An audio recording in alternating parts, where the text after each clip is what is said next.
Hello friends, welcome to the weekly dose of success mantras with Lazarus Dias. If you are watching this video for the first time, don't forget to like, subscribe and press the bell icon to receive notification of all our videos. All videos have the same matter in Hindi and English also. Please share this video with all your development officer and agent friends.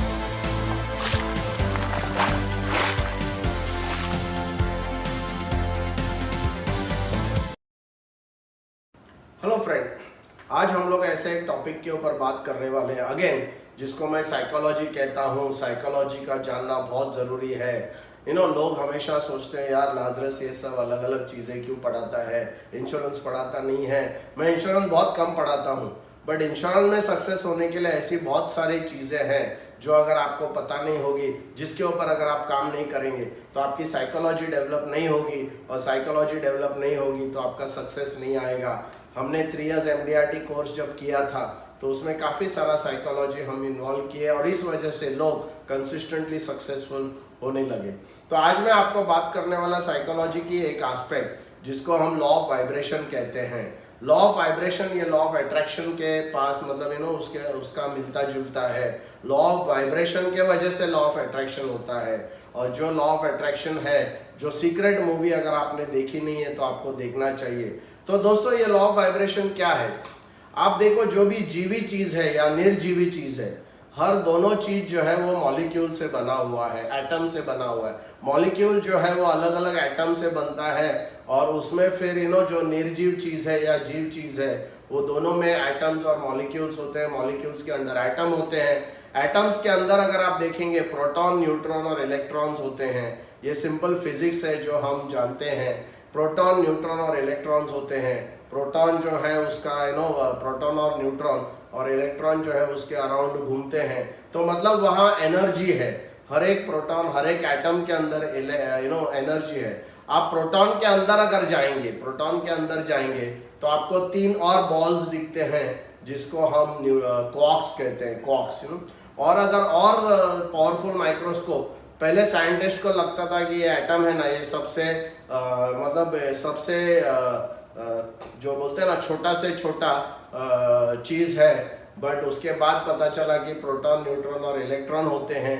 उसके बाद पता चला कि proton के अंदर अगर और microscope से देखने जाएंगे तो 3 क्वार्क्स होता है। और वो क्वार्क्स के अंदर अगर हम जाएंगे, भले वो निर्जीव हो या जीव हो, दोनों के बीच में अगर कोई भी हो, तो उसमें अगर हम देखते हैं तो एक वाइब्रेशन आपको मिलेगा। मतलब हम जो जीवी लोग हैं या निर्जीवी लोग हैं, या हमारे बीच में जो खाली स्पेस हमको दिखता है वो भी खाली नहीं है। वहाँ भी एटम्स है, वहाँ भी मॉलिक्यूल्स है, और वहाँ भी क्वार्क्स है, और वहाँ भी वाइब्रेशन है। मतलब हम लोग है ना एक समुंदर, एक वाइब्रेशन के समुंदर में हम खड़े हैं या हम जी रहे हैं।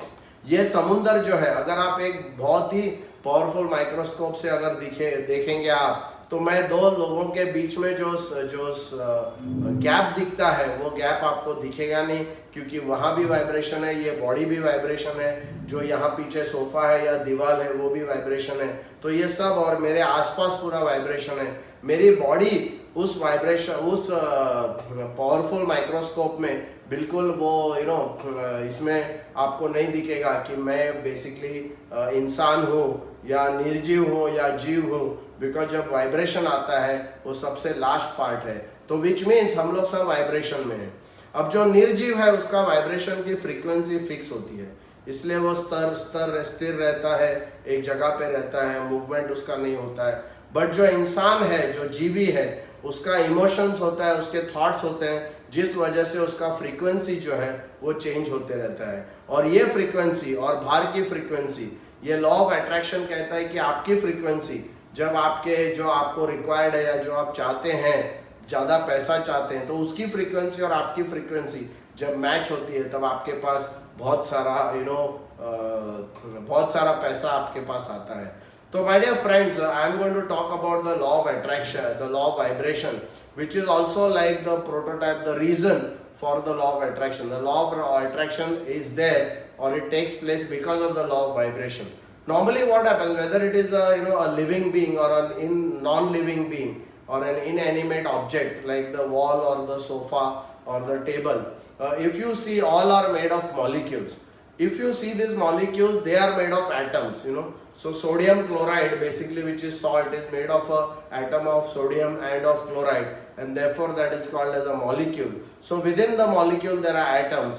Within the atom, if you look inside the atom, what you will find? You will find proton, neutron and electrons. So that is what. So earlier it was supposed to be that the atom was the smallest thing.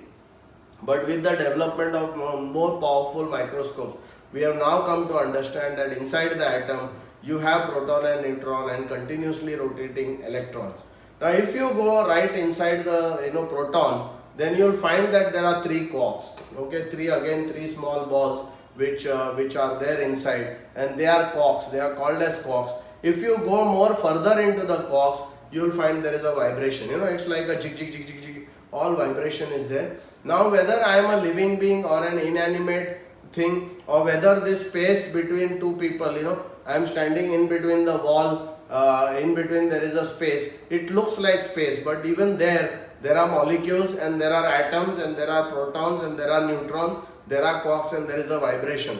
So actually if you look with a powerful microscope, you will not see any my body contour, you will not be able to see, because we are all existing in a sea of vibration.